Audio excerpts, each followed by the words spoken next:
Ang tawag ni Donald Trump dito ay Liberation Day. Araw daw na bumawi ang Amerika dahil sa mga trade imbalances nito sa iba't ibang bansa sa buong mundo. Partikular po sa issue ng mga taripa. Sa matagal kasi na panahon, ginigit ni Trump na dehado ang Amerika pagdating sa taripang pinapataw ng ibang bansa. Sa pinakamadaling paliwanag, ang taripa po ay ang buwis na pinapataw ng isang bansa sa mga inaangkat nito mula naman sa ibang bansa.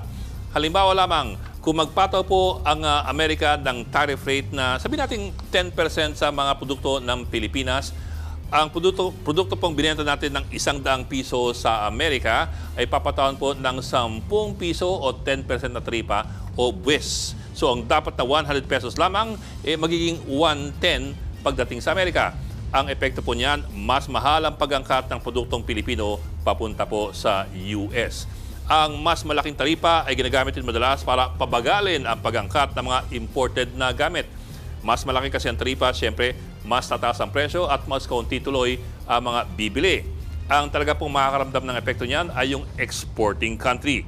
Mas tataas kasi ang cost of exporting at bababa po yung demand.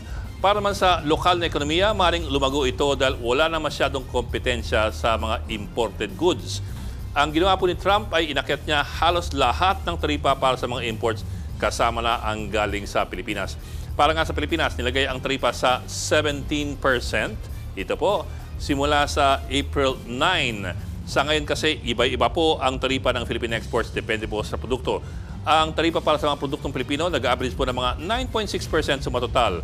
9.6% para sa agricultural products at 5.5% naman para sa mga non-agricultural. Sa lagay na yan, malit pa ang pinataw sa atin.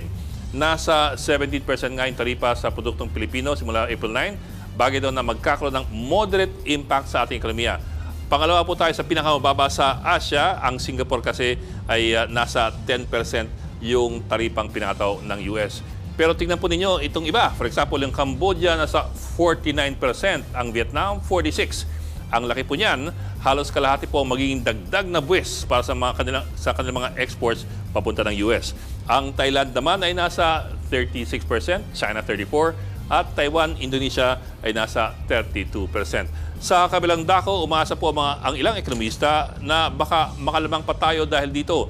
Kung mas tataas kasi ang taripa sa ibang bansa sa Asia o mas mataas sa kanila kaysa sa atin, baka mas pipiliin nga ng mga Amerikano ang produktong gawa naman sa Pilipinas dahil mas mababa ang buwis na pinapataw sa mga ito.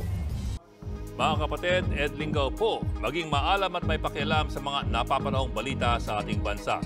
Para sa mas malalimang pagtalakay at paghimay sa mga issue at headlines, tumutok lamang at pag-subscribe sa social media pages ng News 5.